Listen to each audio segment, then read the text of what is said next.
पास सब कुछ है। तो मैं ये जो हमारी फ्री ऑनलाइन क्लासेस जो मैं चंद दिनों से मुनक़िद कर रहा हूँ, ख़ास तौर पे हमारे जो जो खास मतलब जो स्टूडेंट्स हैं जो उर्दू मीडियम से या माइनॉरिटी के जो बच्चों को जो किताबें नहीं मिल रहे या न तो फिर मवाद न मिल रहा, जिनको गाइडेंस सही नहीं हो पा रही, उनके लिए खास तौर पे मैं क्लासेस रख के उन लोगों को हेल्प करने की एक नीयत से ये क्लासेस चालू किया हूँ। और मेरा यकीन है बहुत सारे स्टूडेंट्स को फायदा भी हो रहा है। बहुत सारे स्टूडेंट्स फीडबैक ये दे रहे कि सारे किस्म का एक हिम्मत आ रही सर आपकी क्लास सुनने के बाद। यानी कोई यानी ऐसा होता कोई आपके पास जज्बा है, आपके पास नॉलेज है, डिग्री है, पैसा भी है आपके पास, कंटेंट भी है, टेक्स्ट बुक्स भी है, टैलेंट भी है, मगर एक छोटी सी एक कमी क्या रह गई बोलते थोड़ी सी रहनुमाई या गाइडेंस की कमी है। हम भी सोचते थे कभी कभी हमको भी अगर कोई गाइडेंस करने वाले मिले तो शायद हम भी और बड़े ओहदे पे शायद फायज होते थे। जो भी खुदा की मसलियत है, जितना हो सकता उतना हमको मिलता। देर है अंधेर नहीं है, देर दुरुस्त इंशाल्लाह आप लोगों को भी कुछ मिलेगा, ये मेरी दुआ है, दिल की दुआ है और मेरी तमन्ना है। इसलिए कि मैं आप लोगों को गाइड करने का एक ठान लिया हूँ। इंशाल्लाह टेट सीटेट जो भी एग्जाम से थोड़ा बहुत मेरे से जितना भी हो सकता टाइम आधा घंटा घंटा में देने की कोशिश करूंगा। आप लोग मेरे बताए हुए गाइडेंस पे चलने की कोशिश कीजिए। जैसा कि मैं बताया 4 बजे उठना है, 4 बजे उठना है, थोड़ा पढ़ लेना है और जो भी ग्रुप्स में आ रहे सो वीडियोस है वो भी देखते रहना, उससे नॉलेज हासिल करना और पीडीएफ भेज रहे हैं, नोट्स भेज रहे हैं, उसको भी थोड़ा बहुत पढ़ने की कोशिश करना। और ग्रुप्स में बराए करम मेहरबानी दूसरी बेकार चीजें फॉरवर्ड मत करो, और वरना फिर मैं रिमूव कर देता हूँ ग्रुप से, अच्छा ना रहता। क्योंकि खास तौर पे ये ग्रुप है एजुकेशन का, सीटेट का, खास तौर पे टेट का और गुरुकुल का, आप लोग बेकार की बातें बेकार की चीजें फॉरवर्ड मत करो, अच्छा ना। तो अब रही बात यहाँ पर, जैसा कि हम गुज़िश्ता क्लास में डिस्कस कर लेते आ रहे हैं बहुत सारी चीजें, तो मैं और एक बार वंस अगेन आपको एक बात बताता चलो। आप सबका एक प्रॉब्लम क्या है बोले तो आपके पास डिग्री है, आपके पास अल्हम्दुलिल्लाह नॉलेज है, पैसा भी होगा आपके पास, कंटेंट भी होगा आपके पास, मवाद होगा, किताबें हैं आपके पास, और अल्हम्दुलिल्लाह आपके पास टैलेंट भी है। आपको नहीं मालूम आपके पास एक अच्छा टैलेंट है, आपको खुद नहीं मालूम आपके पास टैलेंट है, ठीक है ना। तो इन सारी चीजें होने के बावजूद भी आपको थोड़ा सा एक मसला क्या है, थोड़ी सी प्रॉपर गाइडेंस नहीं है। गाइडेंस भी है आपको मगर प्रॉपर गाइडेंस नहीं है। उन्होंने कुछ बोले, इन्होंने कुछ बोले, उन्होंने बोले, इन्होंने ये बोले, प्रॉपर गाइडेंस नहीं है, आपको यकीन नहीं है क्या करना, कंफ्यूजन में चौरस्ते पे ठहरे हुए हैं, इधर जाना उधर जाना, समझ में नहीं आ रहा आप लोगों को। और खास तौर पे किताबें मवाद का भी थोड़ा बहुत मसला है, मीडियम का भी मसला है। शायद पूरे खामियां मेरे तरफ से इंशाल्लाह जितना हो सकता है मदद करने के लिए तैयार हूँ। तो आप लोग इसका ज्यादा से ज्यादा फायदा उठाओ और मेरे बताए हुए गाइडेंस पे चलने की कोशिश कीजिए। सबसे पहली बात बताया था कि मैं आपको टेट को या टेट को आप क्या समझो बोलते हो, एलिजिबिलिटी एग्जाम नहीं बल्कि कॉम्पिटिटिव एग्जाम समझिए, फर्स्ट पॉइंट। दूसरा पॉइंट ये बोला था कि आप फील हो जाओ, क्या बोल के ये इसकी मेरे को जरूरत है, आप फील हो ना, जरूरत है आपको, खत्म। दूसरी चीज क्या है, आपको इंटरेस्ट आना, खुद ब खुद आप सेल्फ मोटिवेटेड होना। तीसरी चीज फोकस करना और टारगेट पे आपके। आज ग्रुप में प्लस का एक सिंबल का एक मैं पिक भेजा था, आप अगर अपने टारगेट पे फोकस करेंगे, प्लस पे आप घूर के देखेंगे तो अतराफ में गोल कलर के जो पिंक कलर के जो डॉट्स है जो आपको डिस्टर्ब करने वाले खूबसूरत खूबसूरत पिंक कलर के जो बॉल्स है वो खुद ब खुद गायब हो जाते हैं। 20 सेकंड कंटिन्यू आप फोकस पे गौर करके देखिए, आप घूर के वो पिंक कलर के बॉल्स पूरे गायब हो जाते हैं। तो उसी तरह अगर आप फोकस करेंगे आपके टारगेट पे, आपके गोल पे, तो क्या होता बोलते आपको आजू बाजू जितने भी खूबसूरत चीजें हैं जो सताने वाले, मोबाइल है, फेसबुक है, व्हाट्सएप है, फंक्शन है, पार्टी है, मैरिज है, दावत है, ये सारी चीजों को आप खुद ब खुद भूल जाते हैं। जब आपका दिमाग एक चीज पे लगा हुआ है तो खुदा भी मजबूर हो जाता है, वाकई ने सारी चीजों की कुर्बानी देके तर्क करके वाकई इतनी मेहनत कर रहा, जुस्तजू से, दिलचस्पी से, ईमानदारी से, इखलास से, और अपने उस्ताद के बताए हुए रास्ते में भी चल रहा। तो लिहाजा इसकी मैं दुआ कबूल करूंगा और इसकी मेहनत को भी कबूल करूंगा और इसको कामयाबी में अता करूंगा बोल के शायद कुदरती तौर पर मदद भी हो जाती है। आप सोच के देखो, तो आपको बदलने की जरूरत है यहाँ पर माय डियर स्टूडेंट्स। आप लोग ठान लो, चेंज होना है आपको, और आप फोकस करो और आप जरूरत महसूस करो कि मेरे को इस चीज की जरूरत है, खत्म। आप डिसाइड कर लो, दूसरा कोई रास्ता ही नहीं है। मैं आपको एग्जाम्पल दिया, ईरा सिंघाल का भी कल एग्जाम्पल दिया मैं आपको। ईरा सिंघाल का मैं वीडियो भेजा था, शायद आप देखे होंगे। ईरा सिंघाल का कहना क्या है बोले तो, बस मेरे को कुछ साबित करने के लिए मैं नहीं पढ़ी बोले। आप भी साबित करने के लिए मत पढ़ो, बस एग्जाम आया, प्रिपेयर हो रहे, लिख दे रहे, बस एज यूजुअल। नहीं भी आया तो अफसोस करने की जरूरत नहीं बोल रहा हूँ, 4 बार लिखेगा तो। हीरा सिंघल का देखे वीडियो, हीरा सिंघल का। यस सर, देखिए। हाँ, यस सर। कौन है कौन है हीरा सिंघाल? कौन है बोलो? एक हीरा सिंघाल कौन है? मैं वीडियो भेजा, नहीं देख रहे आप? वीडियो जो ग्रुप में भेजते हैं। IAS officer, IAS officer 2014 IAS topper 2014 हाँ, 2014 जब मैं प्रिपेयर हो रहा था गुरुकुल को, उनका वीडियो बार बार देखता था। वो एक देखता था और एक सुल्तान फिल्म का गाना भी सुनता था। अरे सुल्तान बोल के, ऊपर आसमान नीचे धरती बीच में तेरा जुनून बोल के गाना है सुल्तान। तो बोलने का मतलब क्या है, इंस्पिरेशन कहीं से भी हमको हासिल करना है और अपने दिमाग की भी सुनना है। तो हीरा सिंघाल का कहना यह है कि इंसान को दुनिया में हर किसी को कुछ ना कुछ प्रॉब्लम है, हर किसी को कुछ ना कुछ प्रॉब्लम है, आप लोगों को भी है। तो किसी का प्रॉब्लम दिखता, किसी का प्रॉब्लम नहीं दिखता। तो एक आपके प्रॉब्लम्स में से एक प्रॉब्लम क्या है जो दिख रहा, वो गाइडेंस नहीं है, तो वो भी पूरी हो जा रही है, वो खामी पूरी हो जा रही है। तो आप लोग ठान लो, जरूरत है मेरे को मेहनत करना है, कोशिश करना है, आगे बढ़ना है। आप डिसाइड कर लो, इंशाल्लाह जरूर ब जरूर खुद ब खुद गैबानी मदद आपको हो जाएंगे, ठीक है ना। मैं आपको मिसाल भी दिया, एक मूवी का क्लिप भी भेजा था मैं, क्या नाम था वो फिल्म का, हिचकी फिल्म का। देखो वो लोग कितना सीरियसनेस बता रहा हूँ, वो फिल्म में कहानी में क्या बता रहा, मैं पैदा ही हुई इसके लिए बोल रहा। यस सर, देखे हिचकी फिल्म। हाँ हिचकी फिल्म, हम पैदा ही इसके वास्ते बोल रहे थे। इंटरव्यू में वो टीचर क्या बता रहे हो ना, आप क्यों पढ़ाना चाह रहे हैं, आप तोतले है ना, आप दूसरे जॉब क्यों नहीं करना चाह रहे हैं? बोलते नहीं सर, मैं पैदा ही टीचर बनने के लिए बोल रहा। कितना खतरनाक कॉन्फिडेंस है, आप कॉन्फिडेंस डिसाइड कर लो बस। मैं ये भी बोला था थोड़े स्टूडेंट्स को हमारे, आप प्राइवेट स्कूल में कम तनख्वाह भी रहते टीचिंग का काम करो डीएड बीएड होने के बाद, बोला था। क्यों?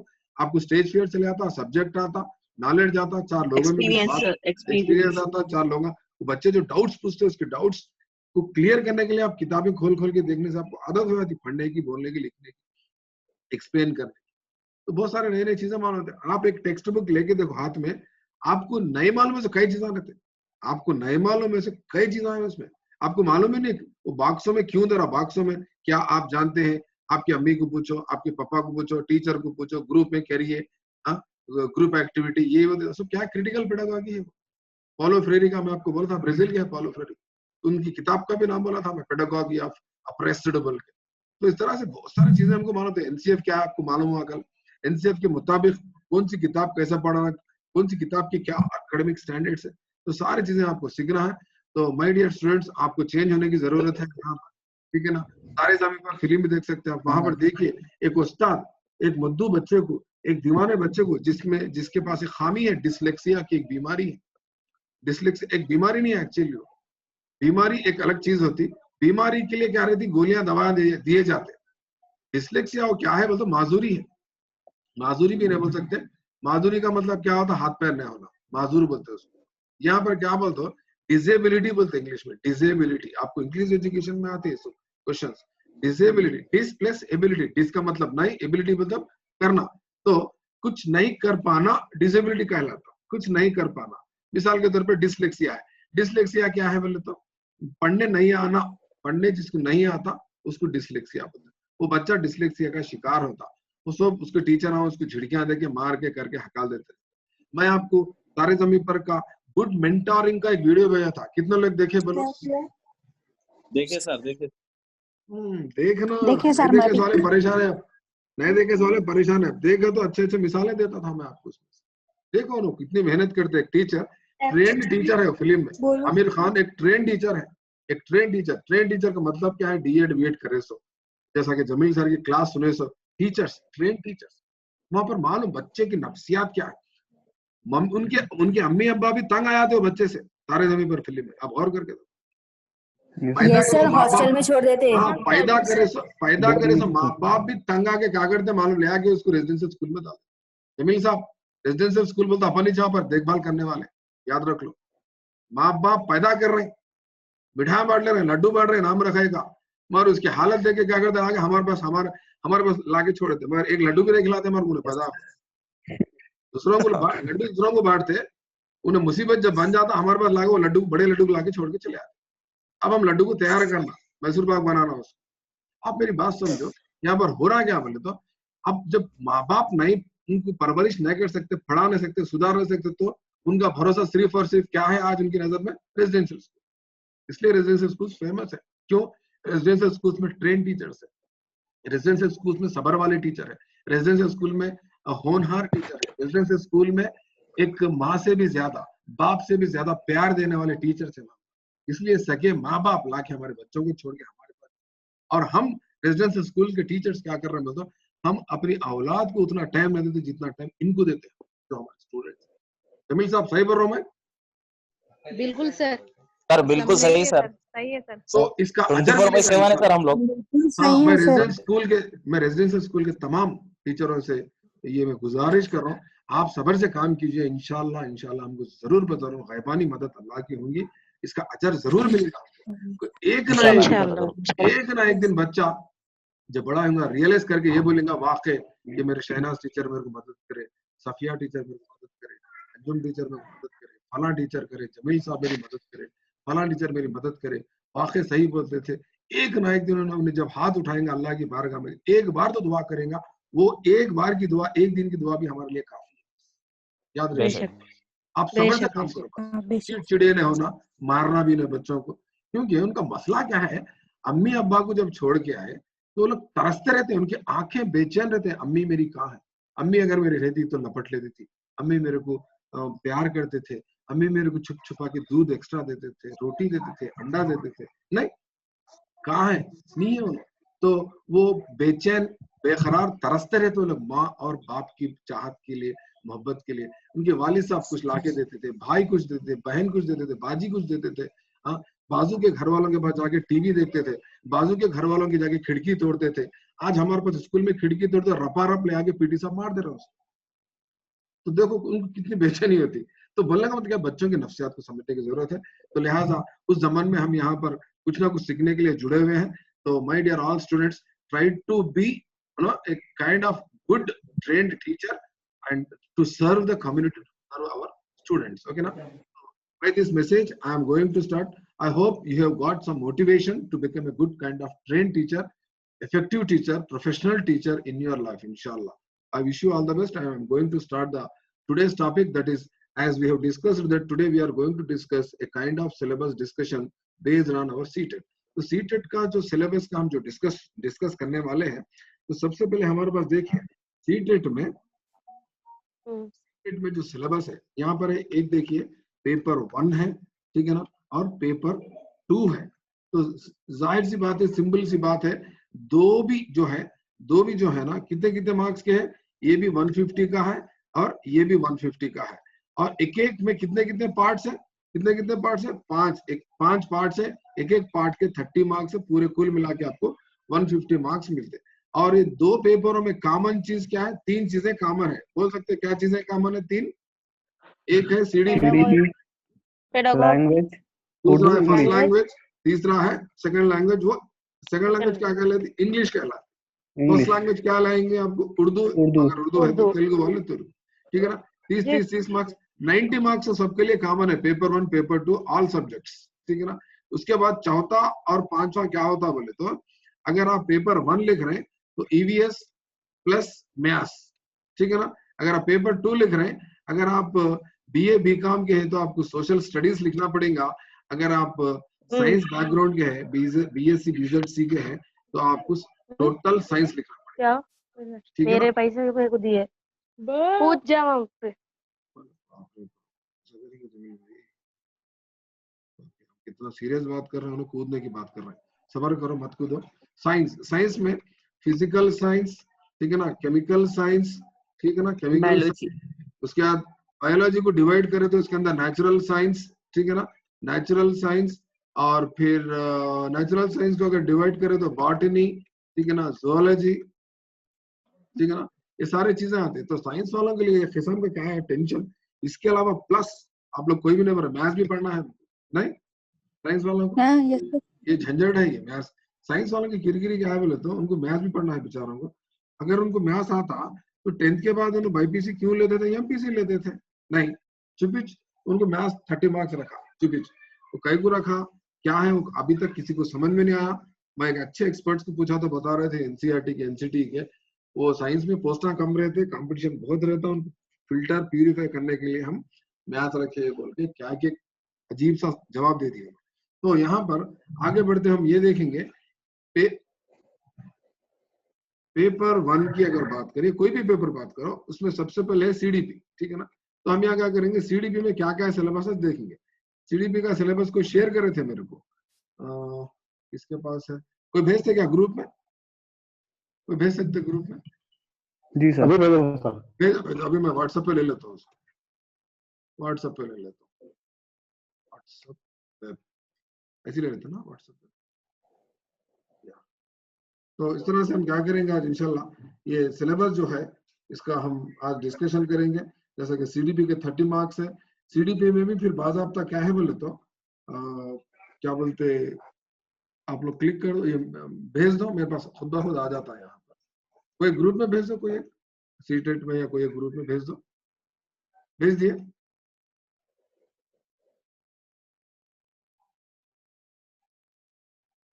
कोई भेजे? Yes sir. भेज दिए ना? इसमें है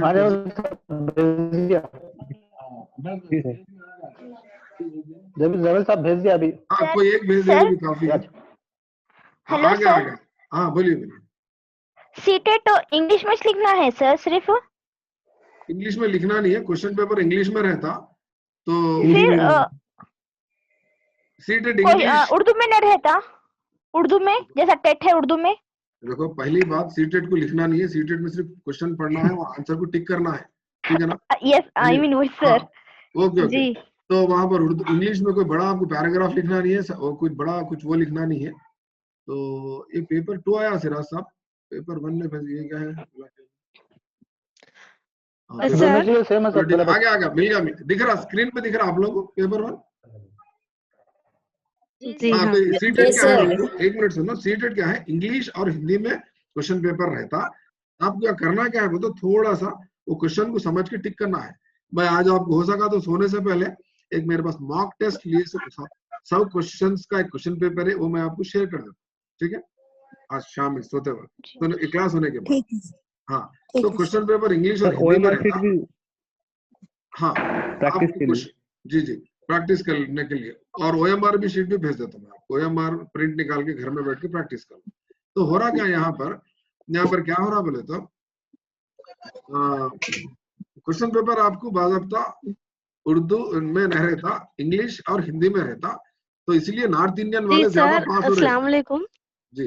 सर, उर्दू में क्यों नहीं रहता सर? एक गुजारिश है आपसे जी सर, जो अभी सीटेट का पेपर जो इंग्लिश और हिंदी में है ना, हाँ, तो अगर आप इंग्लिश का पेपर हम लोग को उर्दू में समझा सकते हैं, आप मुनासिब होता। उर्दू में तो मेरे को नहीं आता, कैसा करूं समझ में नहीं आ रहा मेरे को, ट्रांसलेशन करना बहुत मुश्किल है मेरे लिए। क्योंकि सर ज्यादातर हम उर्दू मीडियम वाले जो भी अप्लाई कर रहे सीटेट, हाँ, वो जो है सो इंग्लिश का पेपर रहने की वजह से हम लोग थोड़ा सही जवाब नहीं दे सक रहे। अल्हम्दुलिल्लाह मेहनत तो रह रही, लेकिन इंग्लिश एक हम उर्दू मैडम मीडियम आप वालों के लिए आज मेरी क्लास में पहली बार ज्वाइन हुए क्या मैडम आप? जी जी सर, अल्हम्दुलिल्लाह पहली बार है। आप फिर पहले क्लास पूरी सुनो और करो, मैं इंग्लिश में बोल रहा हूँ या उर्दू में बोल रहा हूँ, अब उसके बाद फिर मैं कल मैसेज दो व्हाट्सएप, ठीक है? सर पूरा उर्दू में बोलते। अच्छा अच्छा। Hello sir. हाँ बोलिए बोलिए। सर ये पेपर उर्दू में क्यों नहीं रहता सर? इंग्लिश में है, हिंदी में है, फिर अपनी जो मादरी जबान है उसमें क्यों नहीं है सर? मादरी जबान में क्यों नहीं है बोले तो, मादरी जबान क्या है बोले तो, आपको जो उर्दू का जो मामला है सिर्फ आपके रियासत के हद तक ही है वो। ये एग्जाम नेशनल लेवल पे है, नेशनल लेवल पे तो आप अपने नजरिए से देख रहे हैं। अब मिसाल के तौर पर दूसरा स्टेट जाओ, दूसरे अगर कोई गुजरात है या तो हरियाणा है या तो हिमाचल प्रदेश, वेस्ट बंगाल, बहरहाल बाज जैसे कि तमिलनाडु है, ठीक है ना? तो उन लोगों के लिए क्या वहां पर उर्दू नहीं है। तो उर्दू सिर्फ चुनिंदा 4, 5, 6, 7 स्टेट्स में है, सब जगह नहीं है। और इसीलिए अगर ऐसा बोले तो फिर तेलुगु में भी नहीं है ना पेपर, सीटेट तेलुगु में भी नहीं है ना। उर्दू से ज्यादा बोलने वाले हैं तेलुगु वाले, और तेलुगु से ज्यादा बोलने वाले हमारे पास बंगालियां हैं, बंगाली है। तो बंगाली वाले भी पूछ रहे होंगे बंगाली में क्यों नहीं है। ये सेंट्रल एग्जाम है, सेंट्रल एग्जाम है, हमारी हिंदी नेशनल लैंग्वेज है, और असल एक्चुअली हिंदी का एग्जाम है, नेशनल लैंग्वेज हिंदी है। ये एग्जाम हमारा नेशनल है, कौमी पर्चा है, कौमी इम्तिहान है, वो हिंदी में रहता, इसीलिए उसका ट्रांसलेशन इंग्लिश में दिया जाता। कल मैं आपको बताया था इंग्लिश के नामा 4-5 नामा है, उसमें से पहला जुमला में बोला था it is a link language. Link language link करता आपको इंग्लिश, सुने क्या? इंग्लिश कोई ऑफिशियल लैंग्वेज नहीं है, इंग्लिश कोई क्या बोलते हैं किसी की मदर टंग भी नहीं है इंडिया में, तो सिर्फ एक लिंक लैंग्वेज है। खास तौर पे साउथ इंडियन को मद्देनजर रखते हुए उसको ट्रांसलेशन किया जा रहा। सीटेट एक्चुअली हिंदी का एग्जाम है, इंग्लिश का नहीं होता, समझ रहे, उसका तर्जुमा है इंग्लिश में। अलबत्ता उर्दू में अगर आपको क्वेश्चन पेपर होना है तो वो आपकी रियासत में, तेलंगाना में, आंध्र प्रदेश में उर्दू में एग्जाम रहता है, उसको टेट बोलते हैं, सीटेट ना बोलते उसको, ठीक है ना। तो बाद में डिस्कशन करेंगे, फिलहाल हम यहाँ पर सिलेबस देख लेंगे। उर्दू में भी रहता मगर 30 क्वेश्चन से रहता है सीटेट में, उर्दू के 30 क्वेश्चन से रहता है। वो है आपका पेपर, वो क्या है, फर्स्ट लैंग्वेज बोलते हैं, ठीक है, 30 मार्क्स रहते हैं, ठीक है। अब ज्यादा परेशान होने की जरूरत नहीं है, ये सीटेट अब से नहीं बल्कि पुराने 2011 से ऐसे ही चल रहा। आप अपने आप को थोड़ा कुछ नई चीज सीखने की कोशिश कीजिए, ठीक है। तो shall we discuss this what you call this syllabus? Yes, sir. You can proceed, sir. हाँ, क्या हम सीटेट के सिलेबस में थोड़ा और करेंगे, लाइन बाय लाइन डिस्कस करेंगे थोड़ा बहुत? यस सर, करेंगे थोड़ा बहुत, क्योंकि हमारे थोड़े स्टूडेंट्स जो सीरियस स्टूडेंट्स हैं उनकी गुजारिश पे ये डिस्कशन हो रहा, वरना मैं आज कुछ और क्लास लेने वाला था। तो थोड़ा देख लेंगे ये step by step, line by line क्या समझा रहा हूँ एक्चुअली, क्योंकि एक हमारे उस्ताद बोलते थे जब कोचिंग लेते वक्त, आप भी सुन लो, आप भी लिख लो, रिकॉर्ड भी हो रहा अल्हम्दुलिल्लाह, कोई भी एग्जाम आप लिखने जा रहे हैं, कौन सा भी जिंदगी में, कॉम्पिटिटिव एग्जाम, एलिजिबिलिटी एग्जाम, कौन सा भी एग्जाम, यहाँ तक कि एनुअल एग्जाम भी लिखने जा रहे हैं, आप सबसे पहले कौन सी चीज से वाकिफ रहना बोलते हैं, सिलेबस से वाकिफ। If you know the syllabus you have achieved 50% success बोल के बोलते थे। तो सिलेबस को जानना कितनी कामयाबी है, कहते हैं आधी कामयाबी है, 50%। तो हमारे पास सबसे बड़ा मसला क्या हो रहा बोले तो, सिलेबस क्या है किसी को मालूम ही नहीं। अब आप सुनने वालों में भी कम से कम 50% से ज्यादा लोग होंगे, मैं समझता हूँ उनको सिलेबस क्या है नहीं मालूम। पहली बात, बस अप्लाई कर दिए, ये किताब वो किताब ये किताब, क्या चीज पढ़ लेना, एक्चुअली गाइडेंस नहीं है। पहली बात, बोलने वाले नहीं है, और तन्हा है, किसके घरों में उल्ला है, कोचिंग सेंटर्स नहीं है, खासतौर पे किसी को जमा करके बोलने वाले नहीं है। फिलहाल अब मौका मिला आपको, आप लोग गौर करके सुनिए मेरे बातों को। सबसे पहले आपको जानना है सिलेबस, ठीक है ना। सिलेबस को अगर आप जान लेंगे, कम से कम कुछ तो एक आइडिया आता है आपको, हाँ अच्छा ठीक है, ये बात है, हाँ ये सवाल, इससे मुताल्लिक सवाल आ सकता है बल्कि आइडिया आता। तो उसी जमन में हम थोड़ा सा सिलेबस देख लेंगे। सिलेबस यहाँ तक कि आप जो भी एग्जाम लिखने जा रहे हैं, फ्यूचर में शायद पीजीटी टीजीटी गुरुकुल के जॉब्स गिरते हैं, कि मेरे इसके हो या सोशल वेलफेयर के, ट्राइबल वेलफेयर के, उस सिलेबस क्या मालूम कर लेना। बहुत लोगों को कितने पेपर है भी नहीं मालूम, सिलेबस कितने नहीं मालूम, मार्क्स कितने वो भी नहीं मालूम। अब आपको देखो, अब आपको मैं सवाल करता हूँ, सीडीपी के कितने मार्क्स है, बोलो जी, सब जल्दी बोलो, सीडीपी के कितने मार्क्स है? 30 मार्क्स है। आप ये आंसर दे सकते हैं, पर सीडीपी के जो 30 मार्क्स का बाइफर्केशन क्या है बोल सकते कोई? बाइफर्केशन 30 मार्क्स कैसा डिवाइड करा, वो नहीं बोल सकते। कई को जहन में बैठा हमारे सीडीपी 30 मार्क्स, पर उसके अंदर कहानी क्या, देखो 30 को कैसा डिवाइड करा बता रहा हूँ। देखो आपको 15, 5, 10 दिख रहा है आपको, 15, 5, 10, 15, 5, 20, 20 और 10, 30। जी। तो आपको कम से कम क्या मालूम हो रहा, इसको ब्लूप्रिंट बोल सकते हैं हम, एक माने में ब्लूप्रिंट बोल सकते हैं, या ना तो इसको हम क्या बोल सकते हैं बोले तो, एक किस्म का क्या बोल सकते हैं, वो बोल सकते हैं, क्या बोलते हैं, बाइफर्केशन बोल सकते हैं, बाइफर्केशन ऑफ मार्क्स बोल सकते हैं। और एक दूसरी अहम बात याद रख लो, 10 मिनट्स में क्लास डिसकंटिन्यू होती, फिर एक बार ज्वाइन हो जाना, क्योंकि 1 आवर नहीं दे रहा मेरे को, 40 मिनट्स का दिया मेरे को, ठीक है ना। एनीवे, तो देखिए फर्स्ट टॉपिक है हमारी, पेपर 1 हो या पेपर 2, दोनों के लिए कॉमन टॉपिक है, चाइल्ड डेवलपमेंट एंड पेडागॉजी बोल के है। तो फर्स्ट पॉइंट हमारे पास क्या है,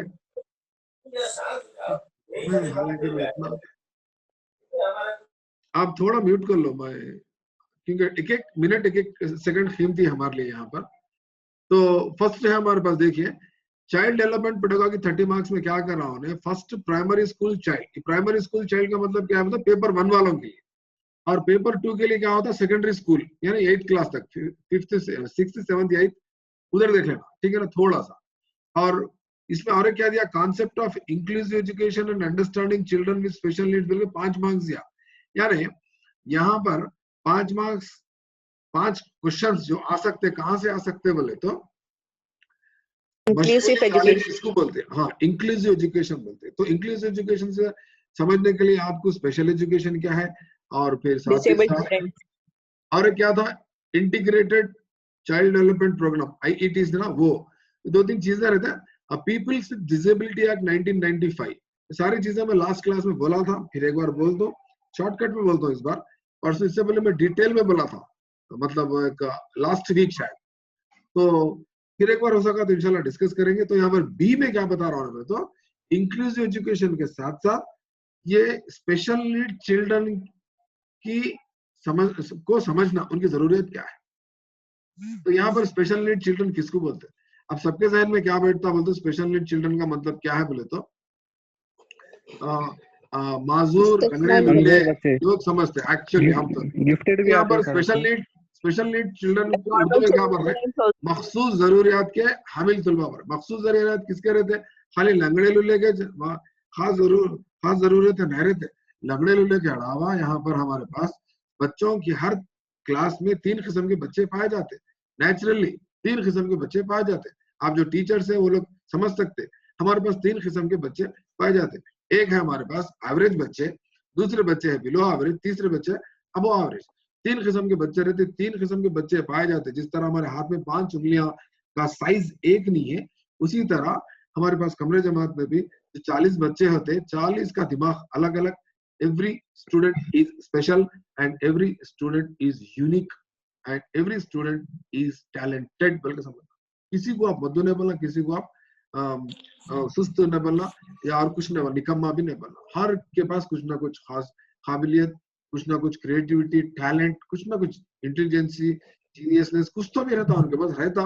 मगर समझने की जरूरत है, उसको कम से कम उसको संवारने की जरूरत है, उसको ढालने की जरूरत रहती है, ठीक है ना। एनीवे, तो यहाँ पर 5 marks special need children English education के, और उसके बाद के 10 मार्क्स क्या है बोले तो मैं आपको इससे पहले भी बोला था, सीडीपी को 3 टुकड़ों में डिवाइड करना बोला था। अभी भी बता रहा हूँ आपको, सीडीपी को 3 टुकड़ों में डिवाइड करना। अच्छा याद रख लो, ऊपर सीडीपी लिखो, नीचे क्या करो, एक फ्लो चार्ट डाल लो। फ्लो चार्ट ऐसा तीर मार के लंबी लकीर खींचे, फिर 3 तीरा मारो। फर्स्ट तीर में क्या लिखो बोल तो डेवलपमेंट करके लिख लो, डेवलपमेंट, ठीक है ना। फर्स्ट में सेकंड में क्या लिख लो बोले तो English education and special needs children बोल के लिख लो, ठीक है ना। Children with special needs CWSN बोल के लिख ले सकते हैं। तीसरी और आखिरी जो तीर है राइट साइड में, उस पे क्या लिख लो आप बोले तो लर्निंग बोल के लिख लो, लर्निंग एंड पेडागॉजी बोल के। तो यहाँ पर आपको समझने की जरूरत है लर्निंग किसको बोलते हैं। लर्निंग के माने क्या है बोलते हो, एक स्टूडेंट में पाई जाने वाली, उसके रवैये में पाई जाने वाली तब्दीली। और ये तब्दीली किसकी बुनियाद पे आती है बोलते हो, तजुर्बे की बुनियाद पे, तरबियत की बुनियाद पे। उसके तब्दीली में हम रवैये ला सकते हैं, रवैया आ सकता। जब रवैये में तब्दीली आई बोले तो कुछ ना कुछ ने सीखा बोले सरकार।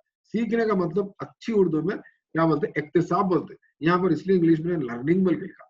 लर्निंग के माने क्या है बोले तो बच्चा कुछ ना कुछ सीखना। मिसाल के तौर पे सीखने में हम क्या बोल सकते हैं, लिखना सीखना, पढ़ना भी एक सीखना है, तैरना भी सीखना है, कार चलाना भी सीखना है। इसके अलावा और क्या है सीखना, और रवैये में तब्दीली आने का और क्या क्या चीजें हैं बोले तो। अब आप जो मेरी क्लास सुन रहे हैं, मैं टीचिंग कर रहा हूँ और आप लोग सुन रहे। सुनने के बाद जब मेरी क्लास खत्म हो जाती तो आप आज सोने से पहले सारे बातों को याद करेंगे। याद करके आप कुछ डिसाइड कर लेते हैं, हाँ आज जमील सर बोले 4 बजे उठना है, चलो जल्दी अलार्म लगा के सो जाओ, 4 बजे उठ के आप पढ़ रहे हैं। याद कर, आपके रवैये में तब्दीली आ रही, चेंज हो रहे हैं आप, वही है लर्निंग। आप कल तक नहीं उठ रहे थे 4 बजे से, 4 बजे कभी नहीं उठे, आप उठ रहे हैं। क्यों? आपके रवैये में तब्दीली लाई गई मेरी टीचिंग के जरिए। तो इसलिए क्या बोले, टीचिंग को स्टिमुलस बोले।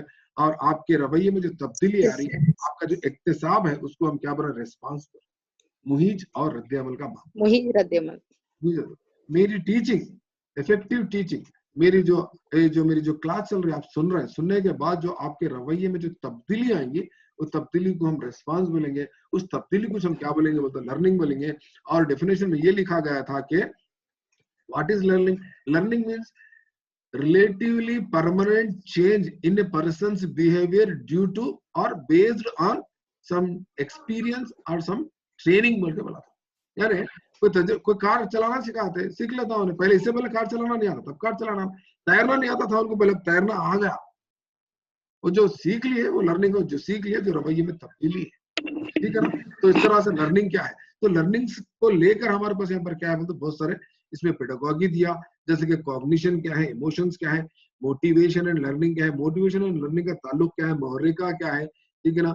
साथ ही साथ ये लर्निंग सीखने के लिए फैक्टर्स क्या क्या है, फैक्टर्स में हमारे पास 2 किस्म के फैक्टर्स होते हैं, एक पर्सनल फैक्टर, एक दूसरा है एनवायरमेंटल फैक्टर, ठीक है ना। जिस तरह के हमारे पास डेवलपमेंट को लेकर 2 किस्म के चीजें होते हैं, जैसा कि मैं एनवायरमेंट एंड हेरिडिटी बताया था, उसी तरह लर्निंग में आते हैं। बच्चे ऐसा सोचते हैं, ऐसा सीखते हैं कि क्या क्या स्ट्रेटेजी से उनको बेहतर से बेहतर हम उनको इक्तिसाब फराहम करने के लिए क्या क्या करना चाहिए, सोशल कॉन्टेक्स्ट क्या है, इंडिविजुअल लर्निंग क्या है, स्ट्रेटेजीज क्या फॉलो करेंगे। स्ट्रेटेजीज फॉलो क्या करेंगे बोलते आप, यहाँ क्या करते बोलते different types of teaching methods.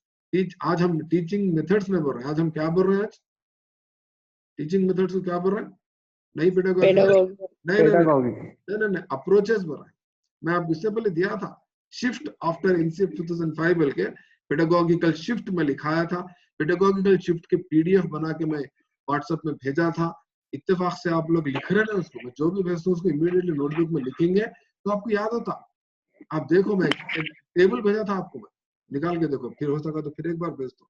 पहले हम मेथड बोलते थे, आज अप्रोचेस बोल रहे हैं। एक एग्जाम्पल तो अप्रोच का, रोजर बेबी 5E अप्रोच है हमारे पास, Roger baby 5E approach BEd के नई किताबों में है। ये क्या है जी 5E अप्रोच, क्या क्या है 5E, कोई बोल सकते हैं? एंगेज, एक्सप्लोर, एलैबोरेट, एक्सप्लेनेशन, आखिरी में आता, इवैल्यूएशन आता आखिरी में।